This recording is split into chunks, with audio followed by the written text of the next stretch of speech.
Hello, world. The big Dookie chain. Van Styles to my left is Tash.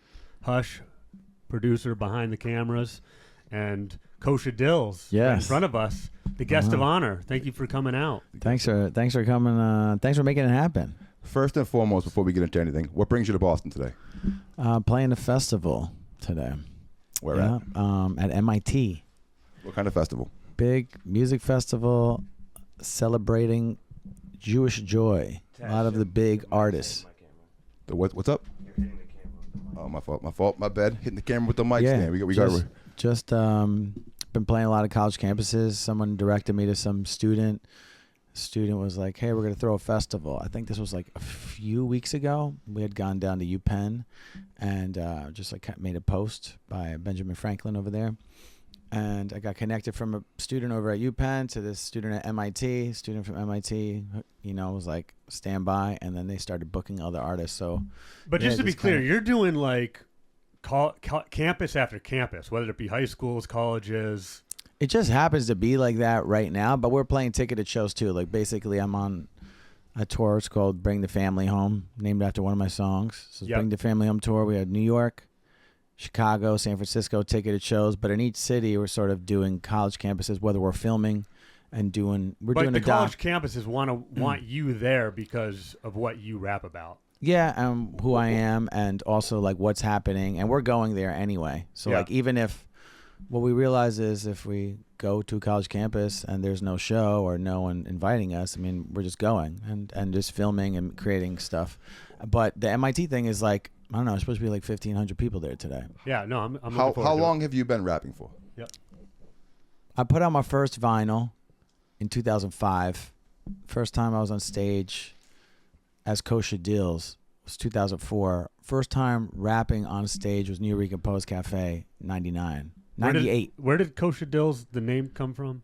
You remember Yak Balls, right? Yes. Yeah, so it was like Yak Balls came out, and I don't know, it was one time I was like, I was Kosher Dill, and then I became KD Flow, and I really didn't like the connotations of. Flow. But I was 17, so everything was like a sexual reference, pretty much. Like KD Flow is like the Montel Jordan version of Kosha Dillz. It was like but that era, the late 90s, early 2000s, there was like MF Doom, Pac FM, KD Flow, MF Grimm. It was just kind of like a thing.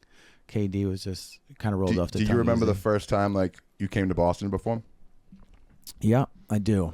It was 2006 at Great Scott. We were just talking about that. What you said now is a Taco Bell. Yeah, it's Taco Bell.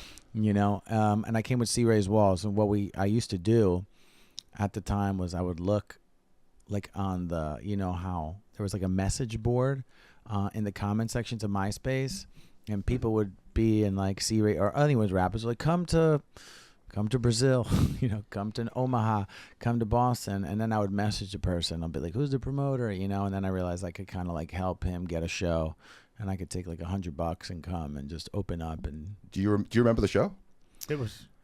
I do remember it slightly. I do remember there was stairs up and there was the back. But he was saying it was with C. Ray's Walls. Check us out right here. But I'm gonna blow your mind even more. So do you remember the group there that tore that fucking place down? I don't remember. I have spotty. I have spotty remember. So my name was Stress from a group called AWOL. I do remember. Yeah, you do remember because we fucking tore that place apart. Yeah, you remember that? We came outside. You wanted to take us on tour that night. Here's this flyer from the show. Oh my god! Yeah, I remember 2006. Yeah, that's your first show in Boston right there. This is it. Holy shit! Crazy, right? $7 to get in. I'm literally being texted from Leeds right now, so he must know that one of the old flyers has come that's out wild of the shit though, right archive. there. But yeah, we performed with you the first time you came to Boston. We performed with you. Show Off Records, Static Sting. Yeah, right? and we fucked with Brandon. I hit Brandon up this morning because I didn't realize that was on there, and I'm taking a picture to send fucking great. Brandon. I'm like, holy shit, Show Off's on there. And that was before Static was big. This was way before. But hey, is Alston spelled with 2 L's? Yeah. Okay, it is. All right. I wasn't sure but that's amazing. And yeah. I like that attention to detail. So thank you for this. Well, no, I got to keep it. I know. Yeah, I know. I can't. It goes with all this shit. Thank you for boys. We don't need to fight over it. We'll take a picture with it later. We gotta take a picture. Leeds was one of the first people that spelled my name right. We're gonna send a picture to Leeds because he was so used to people spelling his name wrong. The craziest thing was this was Yep. Which is such like a thing that I'm doing now, like entertaining and education. Yeah. But that was like a whole wave. Then that was like when the slam poetry started becoming like, yo, start touring colleges and get paid instead of playing cafes for $30 or some shit like that. So what do we want to get into first with you? I know we don't have a lot of time. I don't want to rush you through it. But before we jump on that, this was C. Ray's Walls, and he's been locked up for the last however many years. He'd been like, I think 3 or 4. Yeah. When's the last time you've talked to him? C. Ray's used to call me from jail and be like, hey, you know, and sort of like before I kind of knew the exact things, and I'd be like, just tell me. Like, it doesn't matter what you're in prison for. Like, you're calling me up. Like, you could look it up online. I just don't. I don't want to go look it up. Like, I don't, you know. Yeah. And he would call, but then, you know, like then it became sparse, and then they were kind of asking people to show up to talk about his character and stuff. And it's honestly been a whirlwind of. Did he ask you to be a character witness? No. Okay. No, I don't even know exactly. Like, how tight is. Were you guys that tight or no? I mean, he kind of gave me my start, like so. I feel like some obligatory like loyalty towards him, but in reality, that's like once you become adults and we're not little kids anymore. We're not like in our 20s, you know, with backpacks and shit rapping, and like once you start doing crime, that is of the sort of like, you know, what he's convicted for or what he pled guilty to. Or anything. I just don't really want to get involved. I think I'm not getting into it. Okay. Yeah, I don't think you could look it up though. People could look it up. Assault or something. Yeah, it wasn't good. Listen, once people get involved, there's just levels. Like, I've been incarcerated before, and there's just levels. You know, there's like you could commit. murder. What were you incarcerated for? But you know, former drug addict, former drug dealer. You know. What year were you locked up? I got arrested. You know, 2000, 2001, 2002, 2003, 2004. Oh, it's a perfect segue right there, because I saw something today that said you've actually what was it? You've been 19 years sober now, right? Yeah. What was the date? Coming up on July 30th, 2004. Yes. Okay. Coming up on 20 years. What was interesting in that interview that I saw was one of the first things you said was a lot of people have found you. You have 130,000 followers on Instagram. That's 150. That's 150. Yeah, it's 150. It's 150. Jesus, yeah, it's a lot. But it's impressive. And you said this, and you said, because I was doing some research on you, and you said in that interview, you probably know what I'm talking about, that people have found you, but not from your story. Yeah. Right? So how have people found you, and what is your story? Thanks for asking. So my story is basically coming from, you know, wanting to fit in, you know, hustling, probably selling drugs, that whole story of addiction. I mean, some people, it looks different for every different kind of person, for people that suffer from addiction, I'd say, and mental health issues. But for me, like, I was a Division I wrestler, so I was like a really intense kid. You know, I could like lose 10 pounds in a day, and I could also, you know, get into a fight, or then also just do something to the extreme. So I kind of took all the hustle of like being a wrestler and then put it into drugs. And then once I got sober, I just put it into pushing my music. And so if I was selling drugs everywhere and I was able to work out for 4 hours a day during like the prime of my health at like 18, 19, 20, you would just, when you start, like, rap is lazy, like underground hip hop is lazy. Like, most people aren't coming from like athletic background. Yeah. So, you know, I really just was just relentless. And, you know, back in the day, it was like I went platinum by passing out flyers. You know, I didn't sell CDs. I just was just like on that grind. But I was always kind of authentic. Like, I really liked what I was really inspired from, what you guys will appreciate, was like, there's Jewish artists, like I'm playing with Modest Yahoo and this dude Idan Reichel, and Modest Yahoo has a son now, Levi. Like, his children are now making music and rappers and singers.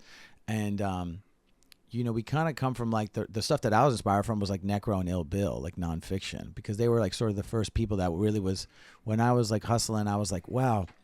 I always like Goodfellas. There was like all the Italians from Jersey, and then there was like the one Jewish guy who was kind of like, kind of like sideways criminal, but he was like the street dude.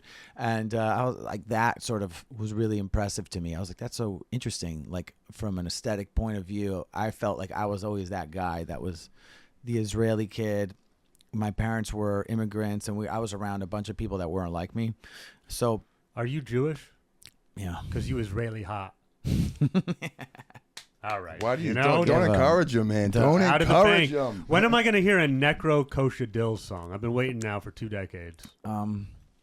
Stay tuned. Okay. I have so many great Necro stories. It's fun. But basically, when I saw them have like the Hebrew font on like their early nonfiction stuff, I was like, oh, this shit is fucking dope. And these guys will like beat the shit out of you. And like that's kind of what I was like. I was coming from like that jail mentality and like wrestling fight mentality. What the fuck is that Quentin Tarantino movie? Inglourious Bastards. There you go. Yeah, the Bear Jew. Shout out to Eli Roth. He's a big supporter of my shit right now. Oh shit. Yeah, he likes my shit, which I fucking love. Yeah, that's because awesome. he's fucking legend. Man, yeah.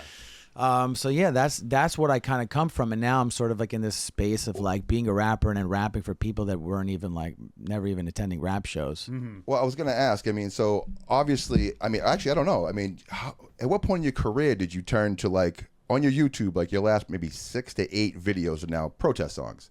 But if you go back to about 6 to 8 videos, or not protest songs, but like political songs about like the current climate of situation what's going on in the world.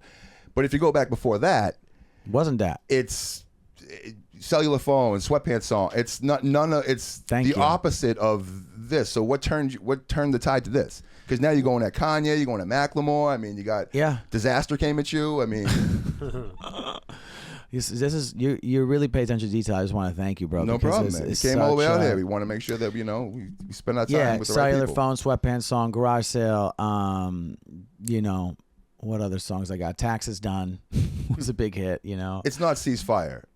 It's not Ceasefire. No, it's not Ceasefire. It's not Bring the Family Home. It's not with everything that's going on. DEFCON 3. It's not that. It's not that. Well, I've always with all the names right now. Damn. That's what we do, man. We're there we journalists. go. I knew we were thorough, but I didn't know we were this thorough. No, I respect it. I know DEFCON 3 is the Kanye disc. Yeah, I mean, basically, I've been the authentic. Like my first record. If you PayPal me today. Right, and this is from MySpace. It's called Matzah for Your Mouth. Right, no, I'm not charging you for that. But I'm just saying. Same was plug. I wasn't gonna pay you. No, I wasn't gonna PayPal you anything. But it says Matzah for Your Mouth Records. It was like a matzah ball, eating a piece of. Like I was always into like Jewish identity through my shit. I was gonna rep my shit, sort of like inspired from like Ill Bill. You don't think of him as like a Jewish artist, but I was like. Now he's Jewish and he's fucking still like hardcore and whole. These guys. Necro likes to talk about how the first gangsters were Jewish. Yeah. Bugsy Siegel, this entire thing. So that's sort of what I kind of come from because at that point when I started rapping up till the age of like 24 to 26, I mean, I was on parole, I think till a certain time probation. I was still, when I started touring, I still had to get, all the paper signed to leave the state. And it was hard, like just the further you get away and you get sober longer and longer. And then you're like, man, I was always into indie music. I was always into film. I started becoming more artistic and kind of like, I guess you kind of say smooth with it. I was really interested in creating videos and stuff. I mean, I shot, but I always had a hint. Like my song "Span Hebrew" is Hebrew, Spanish, English. I was in the BT Cipher. That has been like a stellar song to perform for over 10 years. And Shuko produced it, from Germany. Do a lot of people rap in Hebrew? Yeah, rap is really big in Israel. Yeah, because I mean, we've never obviously. When I heard you rapping, and I was like, that's the first time I really ever heard it. People wouldn't be like, I rap in Hebrew. I kind of do it from like the American stand, like just throwing some words in there. So to say, hey, I'm Jewish, like you know what I mean, like expose people to some stuff. But I lived in Israel. I made a song called Schmoozin' with the dude named Cool Kojak, and that was like a really amazing production to produce a music video in Israel and do it sort of like a Big L meets klezmer, sort of like doing didn't you certain label words. the Hanukkah song 2020? It's like that was my biggest song. That when I did that with Nassim Black. Nassim Black's from Seattle actually. He used to go by D Black. He had Jake One produce for him and everything. He became really, really, really religious Jew, converted, did the whole thing, and he was Christian, Muslim, and then Jewish. He did all the religions with his original girlfriend from like high school. It's so crazy. And when I was rapping with him, I was like, someone's like, yo, just flip the Hanukkah song. Flip Adam Sandler. She'll go crazy. And Matt did the video. We directed it on Thanksgiving in Times Square. Set up the whole table, Thanksgiving dinner in Times Square. Everyone came out, including all the Hebrew Israelites, screaming at Nassim, calling him fake Jew and shit. And it seems we're getting to it. The video was out by the next day. Hanukkah first night got 300,000 views in a week. Okay. And now every year I update it, and it's like I'm a holiday musician. Oh, I see, get it. And it's dope, but I always did like a freestyle for Hanukkah or a Passover freestyle. Like Uncle Murda end of the year wrap up. Yeah, whatever, just content, even before content was a thing. Yeah. You know what I mean? And anytime there was a war with Israel, I would do something like No More War. Like I did something in 2014. I did something with Matisyahu called Dodging Bullets when they protested Matisyahu in Spain, and they're like, you need to sign off on Israel or else we're not letting you play the fest. Like crazy shit. He's like, I'm from White Plains. Like, what the fuck is going on? And then you realize anytime that happens, you start trending. So it's sort of like a setup. Like, you start trending because people don't like you. Mm-hmm. So it's like perfect for rap. You know, it just no one's listening to these people until they start fighting. You know what I mean? No one celebrates good news. Like if your podcast gets 1 million views, everyone would be like, no. But if someone came in here and started fucking somebody up, they would be like, oh my God. That's why we brought you here. We didn't know you wrestled. we didn't know you were, surprise. We didn't know you wrestled though. Yeah, I know. No, actually, I did know that. All good videos. My favorite video though by far though is the Big Matzah. Oh, appreciate it. Yo, Matt shot that shit. At the hook when you say like I'm with Pharaoh, Moses killing the babies. Like it's just at 4 a.m. I was laughing my ass off. Thank you. It was perfect. Plus you're outside of Cats, which has the best pickles. In the Cats. fucking world. I do collabs with Cats now. You know, like that's the thing. I started doing like character work. So we can agree that they have the best pickles in the fucking world. Yeah. I just went to some spot in Chicago, Milt's, and I'm better than Cats pickles. Yeah. I don't know, man. I mean it's just different, but I'm just saying if you go to Chicago and you're there, like I'll Venmo you the money to go. It's expensive, but it's fucking. Well, I get Cats mailed in. Oh really? Yeah. You can get it delivered. That's dope. Yeah. No, I got it delivered to me during the pandemic from $2 Holler. You know $2 Holler? He's like $2 Holler. No. Shout out to him. He's a guy that like knows all the Drake songs, and they nicknamed him $2 Holler, and anywhere he goes, he brings $2 bills. He gives out like 100,000. No, I don't mean to jump back, but I see it on my list, and I have to ask. So in that video, we were talking about your sobriety, right? One of the first. Which one? It's a long one. You said in New York, yeah. It's Shout like, out to Nat. At the beginning of it, you talk about shit that you were into. You talk about drinking, but then you said something about laundry detergent. Mm-hmm. Okay, and then the first time I drank. Did you drink? You used to drink laundry detergent? Is that real? Nah. Because you said you go Tide Pods. You go. Well, it used to be laundry detergent. No. It was dishwasher detergent. I remember I was like 12. I was like maybe 12, and like I was just like drinking at my friend Robbie's house, and it was like his mom and this, and they were like making fun of me or whatever. And I'm like, shot. And I remember, and I just vomited all over like the house. And I would like drink anything, give it to me, I'll do it, you know? Oh, because the way you said it was like, you were like, they do Tide Pods now, but it was laundry detergent at the time. And I'm like, was this the first person that I've ever heard that actually did it? Like, wow. No. But that is, maybe I misquoted myself in my expose of my own self. I'm so happy you watched it. Yeah, man. Fuck it. I watched a lot of shit. Watermelon. Yeah. Is watermelon a slur? Watermelon's not a slur. It's not a slur. No. Do you know what watermelon is? I was trying to get the gist of it from the video, but I couldn't quite figure it out. And Google was no help. So basically, watermelon is a symbol of Palestinian resistance. Okay. Because it has the colors of the flag for Palestine. Okay. So when the flag came out, it was sort of essentially that people can't openly start waving Palestinian flags within Israel. So they kind of did this thing like when they weren't allowed to use it, and it's a democracy, but it's the Middle East, so it's like, you know, it's not really America. Let's be honest. You know, America is a very special place. You can do whatever the fuck you want. Kinda, yes.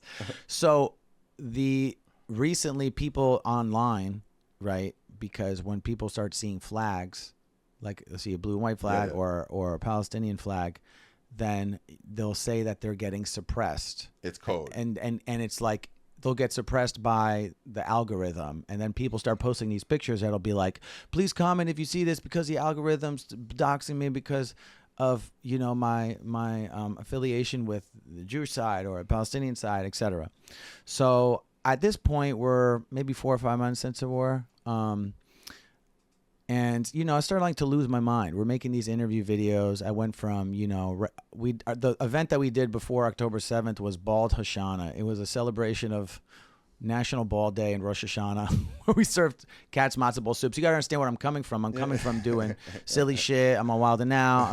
And then I'm like, okay, how can I make this fun? Yeah, we didn't even talk about Wild 'N Out. You know, so in Hebrew, you know, watermelon's avatiach. And also in Arabic, it's tiach. See, we're very related. Our languages are related. So the joke is, we'll give you all the land. You could have all of Israel. You just have to give us the emoji. We want full rights to the emoji. And that's sort of the basis of the song. Okay. So it says, you know, I'm indigenous to using this emoji. And then, hey, That's episode why chat. it's- If you want the land, give us the watermelon back. So basically, you start making silly shit, and because people deal with trauma different ways. You know what I mean? Like if some people be like, I need to be on, and for me, Jews, we use comedy to deal with our darkness. That's why the most self-deprecating people are the Jewish comedians. The Godfather Jewish shirt there, dope. With they say like I don't know, another. You know what I'm talking about, right? With Seinfeld, you was Seinfeld. Oh yes, yeah. Yeah. Dope. Wow, that's from the Hamza Club, man, dude. Yeah, dope shirt. This guy's good. This dope guy's shirt. great. Really, because a lot of people don't do their research and interviews, especially in the world that I come from. Like I would say in the Jewish world, they're like, oh, so I'm like. Do you feel like you have to be a Jewish rapper? Is that something like you feel like every song? As what I've just, you gotta like wedge it I in always. The first way I did that was my first vinyls, Harry Chester Hollywood, Kosha Dillz, he's famous and absurd. How the hell we make it to the top? Piggy bank to the school box, jail cells to the rehab, to the synagogue, and back to the block. So I was always like, da-da-da, synagogue, hey, your mother's, fuck, dreidel, bitch, but it was always a slight hint of that, you know what I mean? And my first album, Beverly Dills, it had a song called Kol Kavod Lirkod, It's All Good to Dance. Jesse Shakin, who did the early C-Ray shit, on Def Jux, he produced that, and I'm like, this album has nothing to do with anything Jewish until that song, and I'm always like, dun dun dun dun dun. Oh yeah, I'm a Jew. Because my first name's Rami, so people would always say, "Where are you from?" And right when I learned it, someone said, "Hey, where are you from, Rami?" I knew where they were from, because people don't ask Ramis where they're from because they're from the Middle East. Yeah. So basically, right off the bat, I'm getting judged for who I am. Yeah. And that's like how it's been my whole life growing up, because people are like, oh, Rami's an Egyptian name, Rami's a Lebanese name, Rami's a Palestinian name, Rami's also an Israeli name too. So, when you meet people, I was like, how people will know? I know I could have been Rami, but back then when I started rapping, people weren't using we weren't using our real names as rap names. That's like a thing post 2012, Kendrick Lamar. And I was just like, Kosha Dillz, man. Shout out to Mike Jones. On a scale from B-Rabbit at the beginning of the movie to B-Rabbit at the end of the movie, how good of a freestyler is CeeLo Green? CeeLo Green? No, you don't rap. You don't rap. Have you seen the video with him? Yeah, CeeLo Green like, Yeah, CeeLo Green is, he's the man, though. He was the man, but it was like seeing a rapper that like used to spit verses, like do that. It was like you're like, you're like you just I'd rather mine. Yeah. You said you drank too many beers. Or something. You were with Fat Joe the other day, though. I literally was with Fat Joe the other day. Do you know what he does? He hangs out in front of Madison Square Garden with like a karaoke machine and fucking freestyles. Respectfully, it's a street performing system, but you call it a fucking karaoke machine. Throw some respect on the box. I used to be a custodial engineer. Yeah. Huh? Yeah. No, but that's dope, because like what happens is every now and then, like a fucking famous rapper, like Fat Joe was walking out of Madison Square Garden. I rapped with Takeoff before he got killed. Dope. Yeah, if you go through his Instagram, there's a bunch of them and shit in there. Yeah, the Takeoff shit sadly took off after he got killed. Yeah. I was dressed as Moses rapping with Takeoff, and it was just such a. Yeah, that's part of it too. Half of the time he's dressed like as Moses, and you have a chick which you dressed as Pharaoh. Yes. So she don't dress as Pharaoh no more. She dresses as Planet Earth, Hill of the Earth. She's dope. Have you ever run into this BPL kosher that like the young BLP? Yes, BLP. my man. Mm-hmm. Okay. Yeah. All right. Yeah, he's great. I've only seen bits and pieces, but I'm like, this dude looks completely off the rocker. Well, He's you just great. released a song too about Macklemore. Yes. What's going on with that? Well, like I said, anytime someone comes out with something that's So Macklemore came out with a song called what? Hines Hall. Hines Hall, yeah. Hines Hall. Do you know who Hines is? I did the research. It was like a young kid that got killed. Yeah. And they named one of the occupational people in Columbia. In Columbia University. Columbia University. And we've been shooting at Columbia. Me and Matt are shooting at Columbia University. All my videos that I started doing, the interview videos, the man on the street stuff that I've been doing, has been really, home base has been Columbia. It's like the first videos I've done where all the family members as hostages that I've met. A lot of the stuff where people have, threatened my life and, hey, Kosha Dillz, I'm going to kill you. Or, that's where I go hang out, Columbia, right? And they said, well, how are you, doing the videos out there? I'm like, oh, man, I come from underground rap, so it's just like, it's fine. Is that like when people go like in like the drill scene, like they'll go on the ops block and they'll be like, what up, I'm on your block, motherfucker. Yeah, like, it's kind of like right? that. They're like, exactly. It's drill rap. It's drill rap, but political drill rap. So, because I was there, everyone's like, I got tagged so much in it, and I'm like, man, I know Macklemore for a very long time. We all know each other because these are people that have been rapping since 2007, 2008, 2009, 2010, and then people got famous, and then everyone navigates in this new life, but we all kind of come from the same cloth, trying to rap and impress people, right? And fucking rapping in a room with rappers that hate each other, and that's the reality of it. So when you jump on this cause, and I've been in this shit since the beginning. When people want to learn about Israel or Jewish stuff, if you look at Hip Hop DX, like I'm sort of the pundit when it comes to this topic. If you want to talk about the opposing side, the pundit would be a moral technique. That would be like the equivalent of someone that's done the work, that's speaking on behalf. And I don't agree with moral technique, but I battled moral technique when I was 17. Like I you know what I mean? I don't want to say inherently that these people are bad people or good people. This is just what they're about, what they've dedicated their lives to.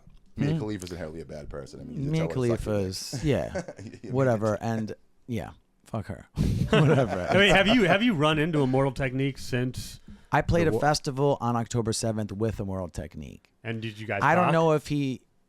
I was with Poison Pen. I didn't talk to him. I didn't feel like it, but I mean, Moral Technique, part of his show is like Free Palestine, and that's okay. But I was like, I'm going to record Bring the Family Home right now, and I'm out. And like, I do believe that if I did start having discussions with Moral Technique, I might have not written the song that I wrote, and I might have written something totally different. I kind of believe like I take the energy force. When I got to the festival on October 7th, it was unfolding. People were sending me videos from my mother's friend's daughter, like granddaughter was kidnapped. People were sending me videos from the Nova Music Festival, which is the largest music festival massacre in the entire history of the world. Just imagine if 360 people were murdered at Boston Calling. Imagine if 30 was. The whole world would come to say, but no one fucking says anything for the Nova Music Festival. And there's only 3,500 attendees. And talking more than 10% of the people were killed. 40 plus people were kidnapped. And there are people that you would have on your podcast. You know what I'm saying? There are people that would fuck with your music. And the fact that no one says anything, angers me. So like when the song comes out, about with Macklemore, just to go back to that topic, it's like I have a line that says, you mention Hines, fine, you never mention Hirsch. If you're going to disrespect us, please humanize us first. Free Palestine, but you're going to free the hostages first. Yeah. And the difference is I know these people. I've dedicated my life to building confidence in Jewish kids all around that they're like, we look up to you. And it's a different connection because it didn't really happen because in the Jewish world and in most worlds of culture, people rally behind people that have high success in pop culture because like you come from a world that's very insular. So like the Jewish world is like Jewish schools, Jewish this, Jewish that, and you kind of stay in this kind of like little community. Very similar to cultures of Ukraine, Polish, Palestinian, just any immigrant culture. So when you get on Wild 'N Out, when you get on big shows and playing festivals with non-Jewish artists, then you're sort of pushed to the front as the artist, you know what I mean? So me as somebody that comes from underground hip hop, everyone has always not liked Israel since the beginning. Like that, like this is, but I just love rap and I love going to places to prove myself. So I sort of built respect up that way. Well, just real quick. And hence I felt the urge because of what I've built over 20 years that if anyone's qualified to respond, it's me. Well, he says in the song, I want a ceasefire, fuck a response from Drake. And then you respond. I mean, you're not Drake. I'm not Drake. But you responded. I mean, what do you want to say like in the conversation? Like how does that conversation start? Right. It's a great question. If you're so adamant about speaking up for another culture that you are not a part of, because this is a war between Jews and Palestinians for the history of our creation of our state. Like the same day Yom Ha'atzmaut is Independence Day, it's also the Nakba Day, right? And I acknowledge it. A lot of people don't, and the internet's going to put that forward. But if you're going to start doing co-shares with Sean King, right? And you're a rapper, and your shit hasn't popped in a minute, and we know what Sean King has done. Yeah. And like I know that I could just be honest with you. I've gained over 100,000 followers during a war, right? Let's just be honest. This has happened out of nowhere. But really, was it because of that? Or was it the same shit that you guys have known me for doing Jewish kind of oriented things for 20 years? And now anytime it's, I play the Israel parade, I do this thing, and now I'm the only one that just has the courage to just do that. It's almost like the foresight to keep something like this for this moment now. Right. It's like you just did all the that. first album I did with C-Rays was called Freestyle Verse Written. The #1 song on that project was called I Love Jews. Spin Magazine, 500,000 copies. That's what I'm saying. It's like you've been building it since then to be this. Exactly. Like we've been building this to be here, like in this Right. you know what I'm saying? So it all like that comes from that long period of time when it's time to step up. You're in the baddest Exactly. box I'm the because- one who's listen. Like Modest Yahoo had his entire tour protested. Entire people were just waiting outside because Modest Yahoo is Modest Yahoo, and I think of that like I'm like we did shows with Macklemore in Europe. When he was playing Thrift Shop, like people are waving Palestinian flags in front of Modest Yahoo, and these are why. And no one else understands this unless you're proud to. You could be Jewish, but if you don't embrace, like I'm Israeli, my whole family's from Israel. So I rep that like you rep Boston. Like for me, that's just where I come from. And hip hop taught me how to do that. Yeah. If I was from fucking Mexico, I would fucking rep Mexico. If I was from Georgia, I would do Georgia. If I was from Ukraine, I would probably be doing that. But who I am, this was just that's why I don't call these things diss records. These are response records. Like if you didn't come out and talk about Zionism and Judaism and white supremacy when 60% of the people are from black and brown communities of the Middle East that were expelled, Jews that were expelled from Middle Eastern countries because they were Jews, who are you to qualify? And I was at the DC rally where Macklemore spoke to 300,000 people. And we were there doing interviews. And I'm like, how are you, a white dude from Seattle, speaking for an entire community that has gone through 75 years of occupation that you're speaking up for, but it only took you 3 weeks to have the #1 spot. So you're taking it from people, you know what I'm saying? And so he's doing cultural appropriation. You could call it what you want, but for me, at least I was there. So if I wasn't there and I was sitting in my crib, I would have never said shit, but I'm outside every day. So I feel like because I'm outside, I should say something. If I wasn't, then you could be like, Kosha, I call your bullshit. So to be clear, you think Macklemore's position is ridiculous? I think it's a great opportunity right now to be pro something that you should be pro anyway, because I'm pro-Palestinian. But you're not mind-blowing like to say being pro-Palestinian is like a good thing. Like Palestinians deserve equal rights. To be like pro-gay rights, it's not like blowing the roof off. You know what I'm saying? Like, God forbid, gay people deserve rights. Pro-trans rights. These are all things that like anyone in modern day society in 2024 should be, right? I mean, we're not like Trump rappers or whatever, what's going to come up, but it is ironic that you think he just hops on the bandwagon for any one of these opportunities? Yeah. What's the phrase for that when you're like, I don't know. Social media socially influence? conscious? Yeah, I don't know. Hopping on a bandwagon, you could call it. Because he is a socially conscious dude. I know the guy. You know what I mean? And I've been in touch with him during the conflict, and he is socially conscious. But the fact is, this is different than any other conflict in the world, and you wouldn't get it. The reason why there's so much issues with this on college campuses, this is why we've visited over a dozen college campuses already, is because everyone who's commenting on it has not done that. That's why I'm doing it, because I know I can. That's why we're performing at college campuses, and we're seeing the fucking people that are coming in. What is the shit that I say? The Zionism, the pyramid scheme, like the craziest shit. And they're taking people from other protest movements to bring it into theirs. And college kids, like back in the day, we had sex and sold drugs and like did that. And now kids want to be acknowledged by Instagram celebrities and Lizzo. And listen, respect that. I respect it. But our reality is we just didn't have that same experience when we were 21. Yeah. I'm sure you had a way different experience when you were 21 and 21 and 20. So we didn't have we had the same experience. we probably exactly what you just said. But just to be clear again, you're pro-Palestinian, but you don't believe there's a genocide going on. And you said that in that song. There's not. There's a lot of tragedy. Yeah. You even put a graph in the video for that song. So talk about that, like break that down for people who think that there's a genocide happening. You could look at the stat. I mean, there's a lot of other, if you care so much about genocide, you would speak about the genocide in Rwanda, Syrian genocide. You speak about Congo and Sudan. There's no marches for these places. There's no marches, right? They're literally selling children in Afghanistan for $2,000 child brides, but no one wants to protest that. They'll just talk about like American war, which is obviously also horrible, But isn't it just because they're focused on what America's involved in right now?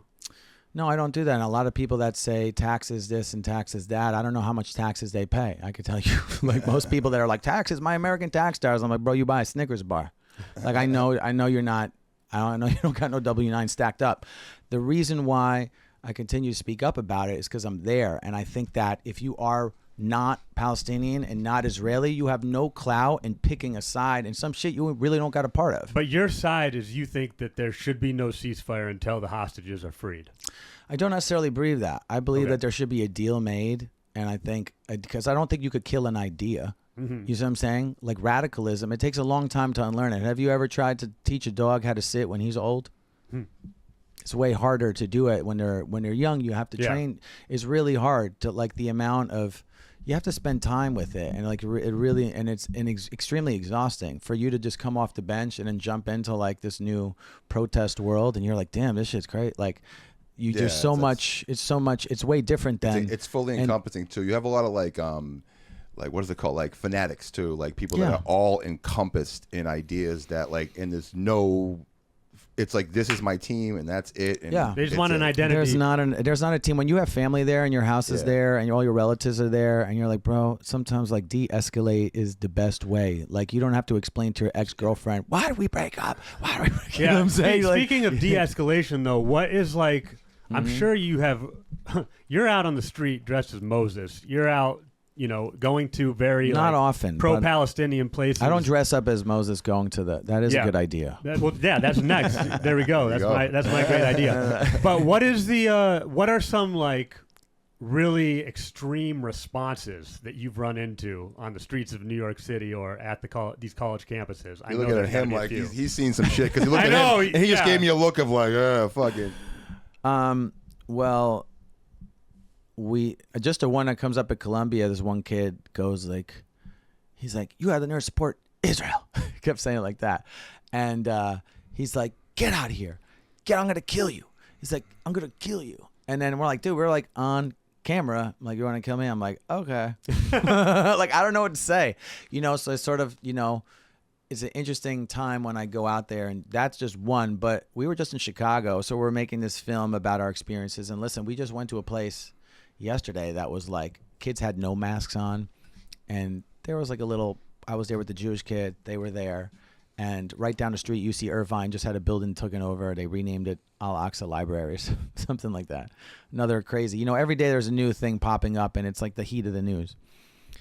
In that place they were like the nicest kids, and it looked so bad on the internet. Then we were at UC Berkeley, and there was like a graduation going on, and then there's this really intense thing, and I met a kid whose family was this kid Ahmad, who said his cousin was shot and killed in the West Bank, mistaken for something else, and it's like he was one of the 400 people that was killed there. And I want to also elevate his story because I have the courage to go to a place and know that the news isn't the news. My whole thing during this time period was saying, I'm not going to watch the news, I'm going to make the news. So I'm going to make my own videos. I'm going to go there and I'm going to show you so you could ask me instead of watching the TV and making your own assumptions, because maybe we've built a trust. You're like, you know what, I fuck with this guy. Like, that's what he said. That's what it is. In Chicago, people were like, we love Hamas. Like, you play for Israeli soldiers.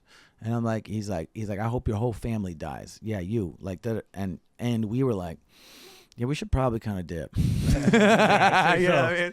Like, and I don't really feel like I've been into the bellies of all the beats and just whatever. Maybe this dude's just on some shit this day, and it's a lot of mob mentality. You get a bunch of people together, people act way different because they're saying something to impress you, and you're saying, but if you're alone, we get to have this. You can't deny this. You could feel my sincerity, and that's when if I had a conversation with Kanye or Macklemore. Did you ever have a conversation with Kanye? That is. I have not. You never But I did. Yeah, I got in touch with Cootie. Okay. And Cootie saw the video and he was like, I'm gonna send it to Kanye. But wait, I was at Sundance with him. Do you know Cootie, the guy who did the documentary for Kanye? I mean, the one that was on Netflix. Was it Kanye doc on Netflix? Yeah. So obviously you got a lot of notoriety and like publicity and followers from like what's going on in the conflict and stuff. Would you rather rap about this stuff, or would you rather go back to having fun? It's a great question, and Watermelon is like a prime example of Both. Both. Because the song is really dope to perform. But if you look at Cellular Phone was like the first song that really caused me problems. Because I have a line that goes, Oompa Loompa in a brand new scooter, spend dough on Ben Yehuda in the city of Jerusalem. Yeah, you know the city that belonged to the Jews and them. I got fam and friends there with real cheap airfare. And it's just like fucking around, but you said that Jerusalem belongs to the Jews. I feel like if I said that, like, it would be fucked up. Like if I said exactly that. Well, like, there's a lot of things in but it's just rap lyrics that if we said, like if you said it in conversation, we'd be fucking terrible. monsters. Which we Throw are. your hands in the air like you don't care. Everybody in the spot, get them up. Part-time job, deliver pizza, little buck. Tour the world, 5-star hotel, yeah, my life a little tough. And it's just like fucking around, but you said Jerusalem or Jews, and it's Jews in Jerusalem. And that's just, people were like, this song is fucking, and you're like, dude, it's song, I shot it in a cell phone store. I just had a line. But that showed me that the whole world was just obsessed about this thing. And I'm like, you know what? You're like, I got 100 comments on Are this. you currently on Wild 'N Out? Yeah. Okay, so do you think that has to do with what Nick Cannon fucking went through? What's the question? Didn't Nick Cannon get in trouble for saying something about Zionists or something like that? No. Nick Cannon got, I think it was more like the real Jews, the real Hebrews. Okay, yeah. And that's a form of anti-Semitism that's not really known outside of America. Yeah. Because I'll tell you this, when I was in Israel, I went to the Hebrew Israelite Village of Peace in Dimona, where there are about 2,000 black Israelites, Hebrew Israelites that moved there from America, Chicago, and actually live in Israel. Are those the guys that with the leather and stuff and that scream at people as they're walking by? You know, they're out here. They're out here in Boston. The black Israelites are out here. Yes, they are from the same cloth, but totally peaceful members of society in Israel and become part of Israeli society, and very successful as well. They're the largest vegan community in the world. And exists in Dimona, the healthiest eating, and everything is like, instead of the Beit Cholim, the hospital, it's called the Beit Chaim, where like everything's just sort of flipped, and they've had so many people visit them, and it's like a prime example of I guess assimilation into the Jewish world. I mean, I met the founder of it, so this is, and Ben Ami, you could look him up. He's sort of the founder of this, and I met the guy. In Dimona, and he came from like Chicago and lived in like tents in Liberia. He told me his whole story, and then they moved to Israel, and they were like, yeah, we're not leaving. Like, this is our land. You said, they're like, what are you doing here? You know, the right of return. And they're like, okay. You know, and that is are there any... that was sort of what the world that Nick was in with Professor Griff, and then he worked with ADL and Jonathan Greenblatt and started learning a lot. Nick is a learner and a very holy dude, and comes from like a really holy background. Like, I think his father were preachers, and he's just like a man of God. Like, there's the set of Wild 'N Out is extremely godly. There's group prayers all the time, and I was going to ask you what the set was like on like Wild 'N Out. It's dope. People from all different backgrounds with all different opinions come together to put a dope show on, and that's what we do. We're trying to make people laugh. Who's the who have you battled that like blew your mind? Charlie Clips. Charlie Clips, Conceited, Hitman. I was at a thing, Hitman over there. I said something to Cat Williams that didn't make the air. What was that? I don't know. You just throw stuff out. You know it.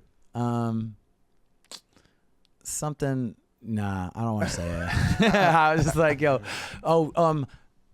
hanging with Mr. Cooper.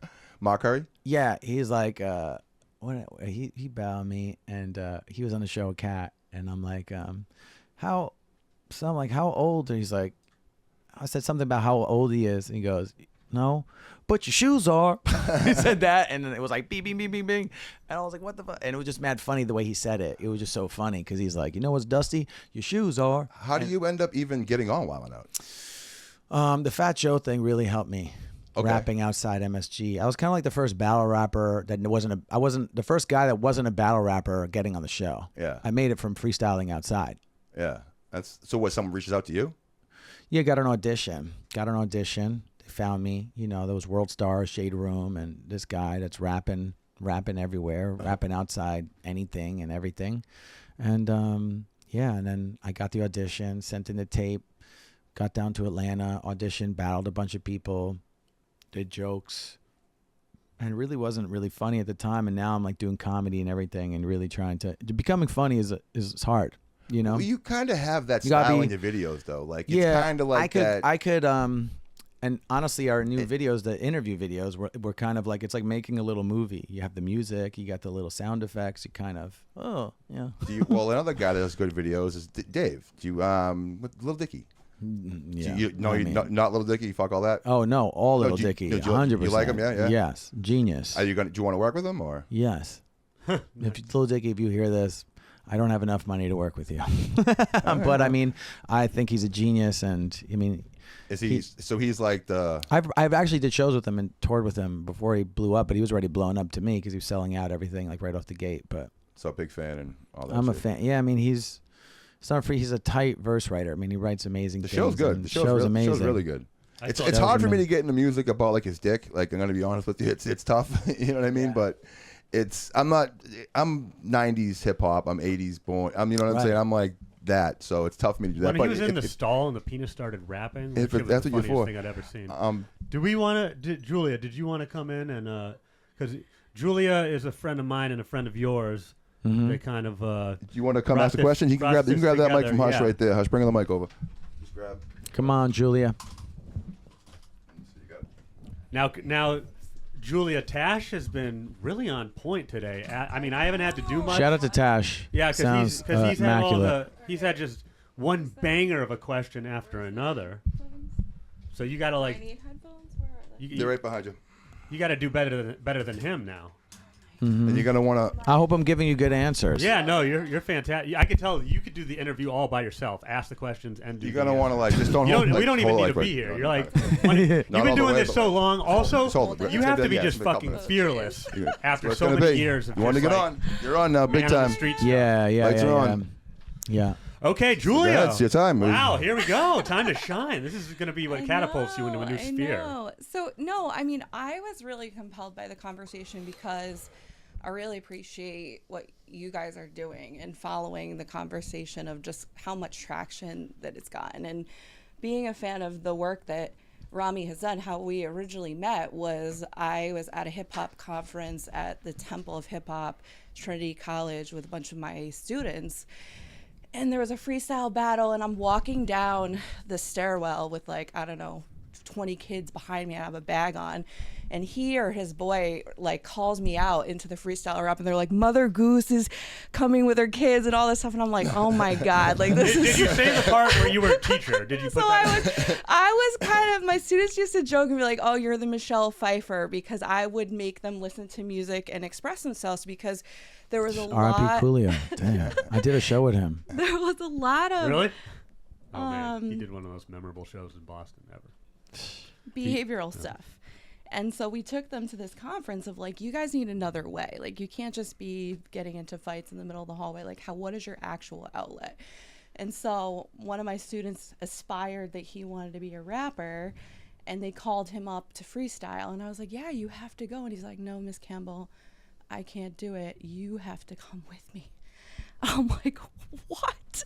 I have to talk the talk here. So anyways, Rami saw afterwards and came up, and he's like, I'd really love to work with you guys at some point. Rami is Kosha Dillz, by the way. Kosha. Yeah. And I feel like giving them that platform to be able to connect with someone who was actually doing it was really cool. And to this day, we have students that are like producing music and still reaching out and asking. And so I guess That's pretty cool. That is cool, man. And you don't know that like you You have a- inspire, Yeah. leaves like a legacy that you don't even realize, because you leave and go, and those people got to stay with the lesson. Mm-hmm. Yeah. And either it sticks, it manifests, or you know, but you never know what wake you leave behind you. It's true. We are learning that even on the college campus, like the encampment tour. what You, we're you doing never right know now. what's going to come back 20 years later, man. No, you never don't. know what's going to come back 20 years later. No.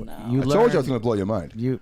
That's honestly, that's the least blowing my the fact that you know certain things. Like, I work with people that don't know that, and I've been working with them for a long time. That's what So, we are, man. Big Dookie Chains. Why you here? Yeah, I honestly, the name, very similar to people when they hear my name, probably didn't know how deep you guys go into the Dookie chain. Yeah. Dookie chamber. The Dookie, yeah, yeah, the right. Dookie chamber. You guys right, are the Dookie chamber. So Mm-hmm. I we like do the that. deep flush, Yeah, the the double yes, flush. Yes. Now, Julia, Yes, yes.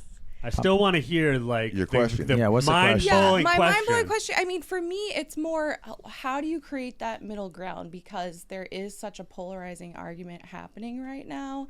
And I want to ask about when you ran the New York Marathon with the Palestinian gentleman, and at the end, it seemed like there was people that had beef with you trying to come together in that. So Okay. It's like when Eminem did a song with Elton John. Oh yeah, and they It's were nothing like it. It's just No, what it's came to my nothing. head. It's like, Yes. it's like Eminem and Elton John ran a marathon together. Yes, exactly.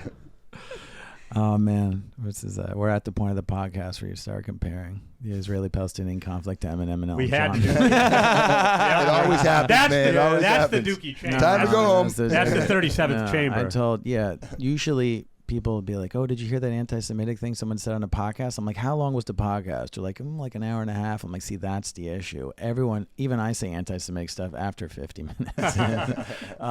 So I was running the New York Marathon, and I ran with Israeli flag, boom. I run 6 marathons. I ran the Boston Marathon, by the way, and I raised money for this place called Strength to Strength, which they help survivors of the Boston Marathon and other survivors of terror attacks. And so I got to meet people that I was running for, specific people who had bibs from that were at the. That's dope. Yeah, that's dope. It was. I felt very you're seeing. I'm very proud to be back. We bought this at the airport. Matt was jealous. I was like, yo, I'm like, I really like Boston. This is the first time I was spending time in Boston. I only used to come in and we would drive home in the same night. So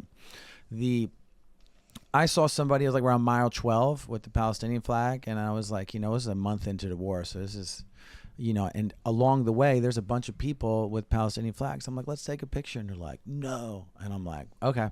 Like, you're not running, you're cheering, so I'm going to keep running. Because I'm sweating and huffing and puffing.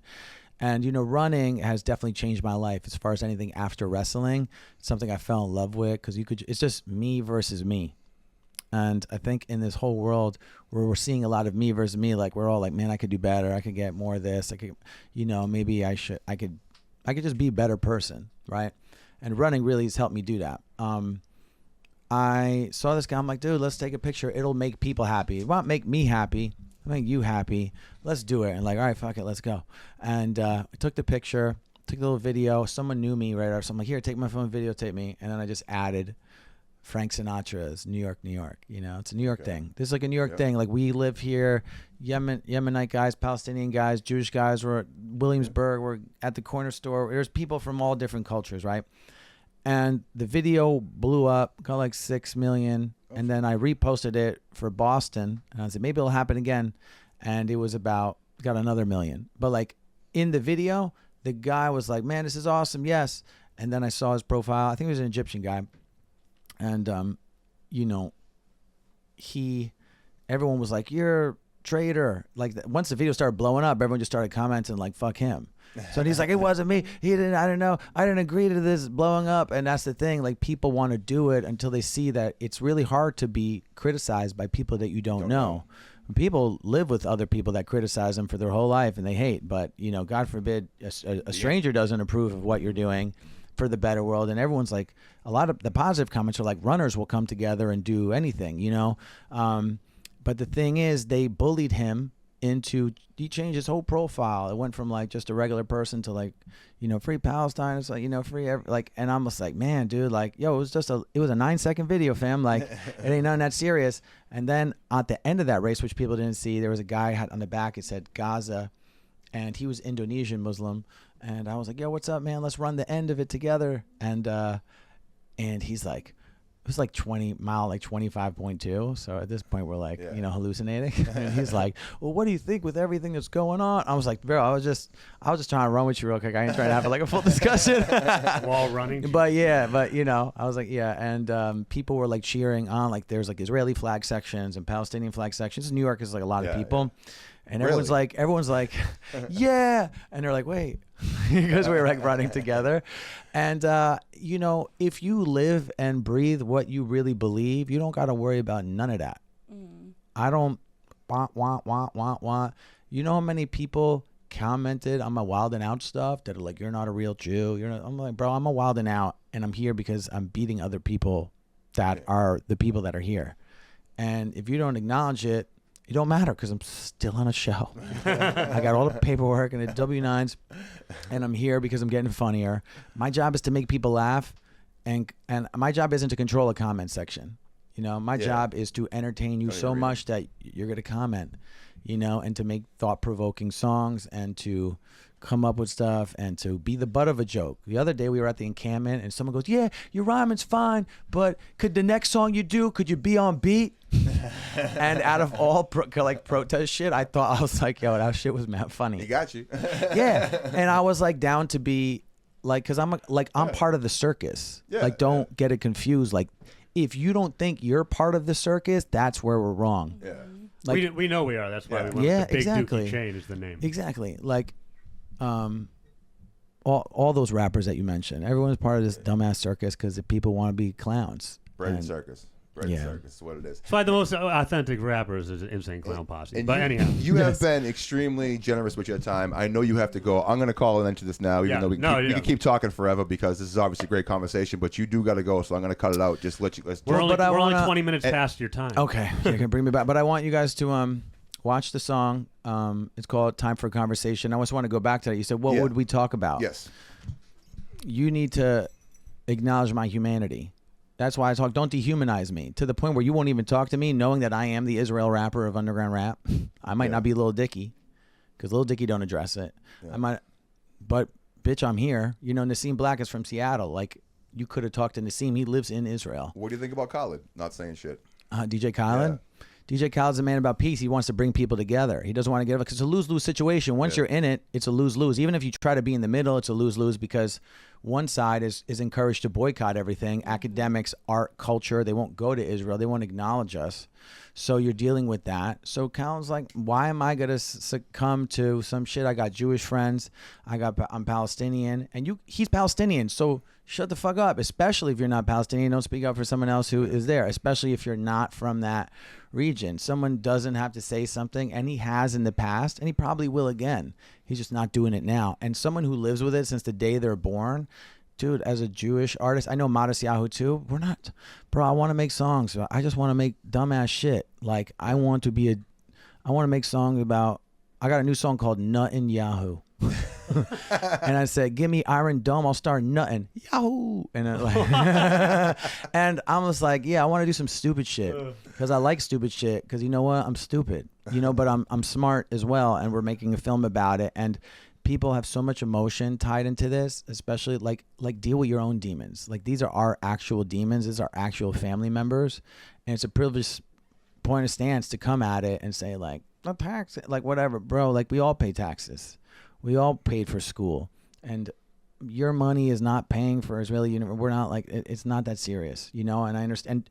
Trust me, a big thing just for anyone that's gonna be in the comment section talking about Israel. You're gonna want to talk to this camera right here. Big thing is a lot of people were wondering, oh, all this money goes to Israel. Bitch, I don't got it. I'll tell you that. Jews control the media. No one writes about me. Jews run the labels. I don't have a deal. I hire him with my own money. I hire everything. All the money goes to Israel to shoot missiles. Why are our families raising money to pay for our soldiers and relatives' boots and my mother's knitting hats and shit like that? Like, it doesn't go to me as a human. And the thing is, people dehumanize each other back and forth. Also, Jews to Palestinians and Arab culture, it's fucked up. But by spending 10 minutes with someone is better than spending 30 minutes on their Instagram. Yeah. Give me 2 minutes versus 2 hours on my Instagram. Give me 2 minutes and you'll fucking be like, all right, I fuck with you. Yeah. That's exactly. That's it. Nah, it's dope. Where do you want to tell everyone to find you? Spotify to stream me if you don't like my face. Instagram if you do. YouTube. I'm trying to hit 100,000 followers. I'm at 34,000. Kosha Dillz. Kosha Dillz. KOSHADILLZ. If you want to know more, listen to this podcast. Support your podcast. I want to encourage people to support your podcast. I know, obviously, people ask, how can I help you? No, support the people that are with the platform. Yeah, if you want to help Kosha Dillz, support Big Dookie Chain. That's exactly I don't want anyone seeing Kosha Dillz without thinking of big... Actually, I don't know if that's true. Yeah. You're way too polarizing. Never mind. Yeah, people... I instead of people say I'm polarizing, I say I'm authentic. Someone's called me an activist. I call myself an enthusiast. I love my shit, dude. I love it. Well, we can tell. Just keep doing what you're doing, man. Absolutely. Van, what do you want to tell Don't these get people? high. don't get high. You specifically. Oh, not him. snap. I smoke a lot of weed, man. It's gonna I happen. know. He's like, I know. Like, subscribe, snort and smoke. It's the Big Dookie Chain here with Kosha Dillz. To Yes. the left of me is Tash. And I'm Julia. Van Styles. We got Julia in here tonight. What is it? Nighttime now? Today. Today, yeah. Today. And of course, Hush is behind the camera. Hush is a man. Fuck Kurt Schilling. Marty forever. Sense lives. Peace. Peace.